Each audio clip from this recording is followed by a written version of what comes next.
News 18 Rajasthan और शुरुआत करेंगे इस वक्त की सबसे बड़ी खबर के साथ।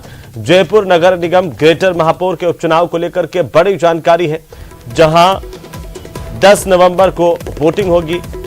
कल नामांकन वापसी का दिन है। नामांकन वापसी के बाद तस्वीर आखिरकार साफ हो जाएगी कि किन किन के बीच मुकाबला होना है। बीजेपी के पार्षदों की बाड़ेबंदी का चौथा दिन है, तो वहीं कांग्रेस के पार्षदों की बाड़ेबंदी का दूसरा दिन। बीजेपी ने चौमू के निजी होटल में बाड़ाबंदी की है, तो कांग्रेस ने पार्षदों को चुनाव तक रिजॉर्ट में रुकवाने के इंतजाम किए हैं। बड़ी और अहम जानकारी हम आपको बता दें कि कांग्रेस और बीजेपी दोनों ने बाड़ाबंदी कर रखी है। बीजेपी ने चौमू के निजी होटल में बाड़ाबंदी की है, तो वहीं कांग्रेस की ओर से पार्षदों को एक रिजॉर्ट में रुकवाया गया, जो चुनाव तक वहीं रहेंगे। चुनाव तक रिजॉर्ट में ही रुकेंगे पार्षद और अपनी अपनी रणनीति पार्टियां बना रही हैं। चुनौतियां दोनों के सामने है। ज्यादा जानकारी के साथ सहयोगी महेश दादीच हमारे साथ जुड़ रहे हैं, तो सीधे हम महेश का रुख कर लेते हैं। महेश, ग्राउंड जीरो से क्या रिपोर्ट है बीजेपी कांग्रेस चुनौतियों की बात करते हुए कि आखिरकार अब ये जो महापौर उपचुनाव का रण है वो किस तरीके से रोचक अंदाज में इस वक्त देखने को मिल रहा है?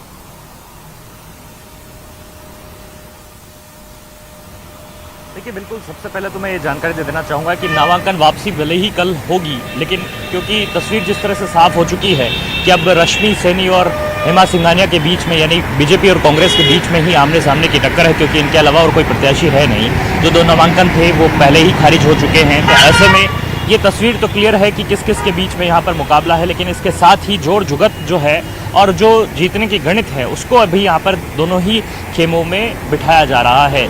एक तरफ बीजेपी ने अपने तमाम विधायकों को ये दायित्व दे दिया है कि अब विधायक अपने पार्षदों को जो है अपने नियंत्रण में ले और उनको एक साथ में रखते हुए, एकजुट रखते हुए रश्मि सैनी को, जिनको कि बीजेपी ने प्रत्याशी बनाया है, उनको जिताने की कोशिश करें। तो दूसरी तरफ कांग्रेस के खेमे में कल ही बाड़ेबंदी शुरू हुई है।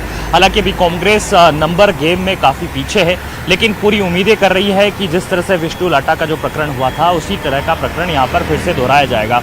क्योंकि विष्णु लाटा के प्रकरण के समय में जो पार्षद कहीं ना कहीं एक्टिव रहे थे वो पार्षद आज फिर से एक्टिव हैं, और वो शील धाबाई जो जिनकी की नाराज़गी देखी गई थी, और पूरे इस प्रकरण में ये बात सामने आई थी कि शील धाबाई जो है वो इस बात से बहुत खफा है कि उनका जो नाम शुरुआत में चल रहा था उसको बाद में काटा गया, और उसी कारण से शील धाबाई हो या फिर सुखप्रीत बंसल हो या फिर और भी कोई नाम जिनको कि ये लेकर के चल रहा था कि महापौर पद के लिए उनका नाम जो है सर्वोपरि है, वो आगे है या उनका नाम हो सकता है। तो ऐसे लोगों से भी जो है संपर्क साधने की कोशिशें और दावे जो है वो कांग्रेस के खेमे की ओर से लगातार किए जा रहे हैं कि जो नाराजगी बीजेपी के खेमे में है उसका फायदा हम कैसे ले सकते हैं।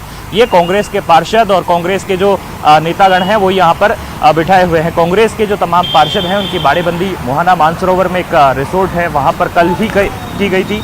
इससे पहले मंत्री प्रताप सिंह खाचरियावास ने सभी पार्षदों की बैठक ली थी और उनको एकजुट रहने की नसीहत दी, साथ ही उनको नंबर गेम से घबराने की जो है ज़रूरत नहीं बताई। उन्होंने कहा कि ये इंतज़ाम जो है अपने आप होगा, और जिस तरह से लगातार पार्षदों के जो है उनके पास में कॉन्ट्रैक्ट्स हो रहे हैं, बीजेपी के पार्षद जो है लगातार उनके संपर्क में आ रहे हैं, इस वजह से उन्हें उत्साह है और वे कह रहे हैं कि अगर पार्षद आते हैं तो उन्हें माला पहना करके भी उनका हम स्वागत करेंगे। लेकिन दूसरी तरफ बीजेपी के लिए बड़ी चुनौती वाली बात हो जाती है, अपनी साख बचाने, अपनी नाक बचाने का काम यहाँ पर उन्हें करना है, और यही कारण है कि जो तमाम विधायक हैं अलग अलग क्षेत्रों के, उनको ये काम सौंपा गया है। क्योंकि भले ही विधायकों की बात सुनी गई हो या फिर नहीं सुनी गई हो, लेकिन अब उन्हें कह दिया गया है कि जो पार्टी जिस तरह से जो पार्टी ने तय किया, जो संगठन ने तय किया है, अब उसी नाम को यहाँ पर जो है महापौर बनाना है। इसके लिए यहाँ पर पार्टी और संगठन को एकजुट हो जाने की जरूरत है। तमाम पार्षदों को जो है यही एक बारगी का निर्देश दिया जा रहा है। पार्षद चौमू के होटल चौमू पैलेस में मौजूद है, और साथ ही वहाँ पर लेकिन महेश,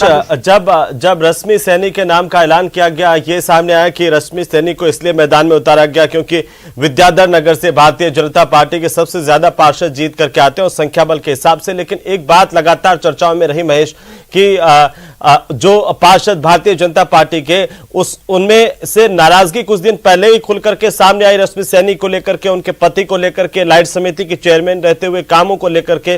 तो क्या एक सेंधमारी की उम्मीद कांग्रेस पार्टी को है इस लिहाज से, और क्या फैक्टर हो सकते हैं जिनके माध्यम से कांग्रेस ये सोच रही है कि बिना संख्या बल के वो मेयर का चुनाव जीत जाएगी?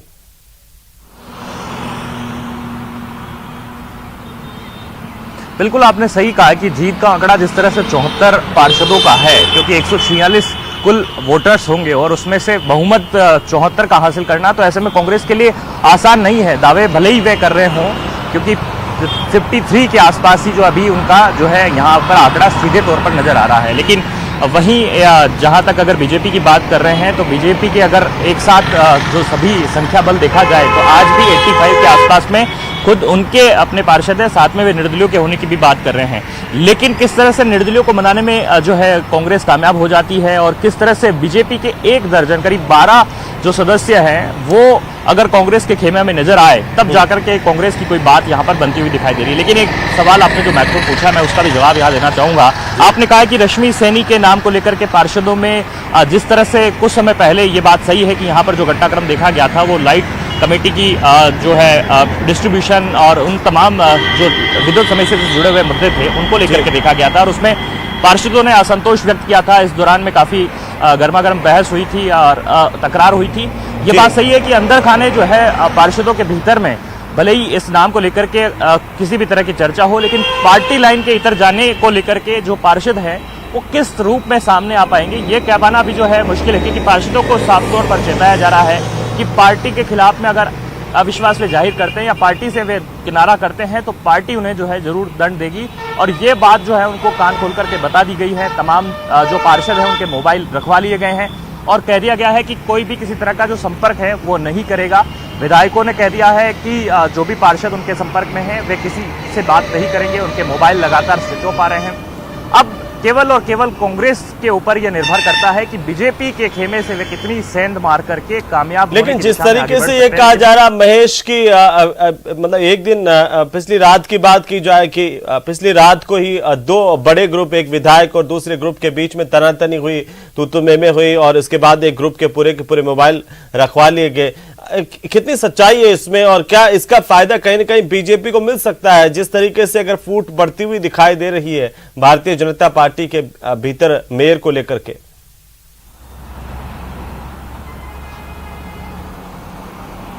देखिए बिल्कुल ये बात सही है कि जो कहीं ना कहीं जो आपस में नाराजगी है, या फिर मैंने जिस तरह से कहा था कि बीजेपी को भीतरघात की जो बड़ी चिंता है वो यहाँ पर साफ तौर पर प्रकट होती है। और ये जो चिंता की रेखाएं हैं वो बीजेपी के बड़े नेताओं पर भी देखी जा सकती, जो कि इसमें जिस तरह से गुलाबचंद कटारिया को कमान दी गई है, आप खुद समझ सकते हैं कि किस तरह से इस मुद्दे को गंभीरता से बीजेपी ने लिया है। और किसी तरह से विष्णु लाटा के मामले में जो चोट बीजेपी ने खाई है उस तरह से वे नहीं चाहते हैं, इसलिए दूध का जला छाछ को फूक फूक करके पी रहा है। और यही कारण है कि जो बीजेपी के नेताओं में असंतोष भी यदि है तो उन्हें लगातार समझाइश जो है पार्टी के बड़े नेता कर रहे हैं। और अंदर खाने जो है अगर किसी तरह का असंतोष सामने भी आ रहा है तो उसे बाहर नहीं आने दिया जा रहा है।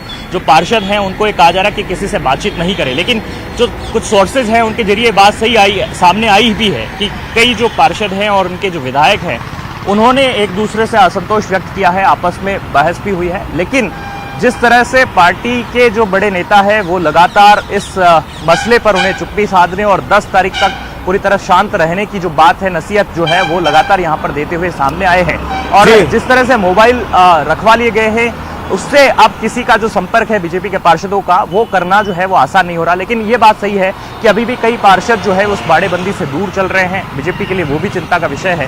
क्या सभी पार्षदों को बीजेपी अपने बाड़ेबंदी में एक साथ लेकर के आती है? जब वोट डालने पहुंचेंगे तो क्या बाड़ेबंदी ये बड़ा देखना बड़ा दिलचस्प होगा। महेश, फिलहाल आप नजर बनाए रखिए, लगातार अपडेट हम लेते रहेंगे आपसे कि आखिरकार शहर की सरकार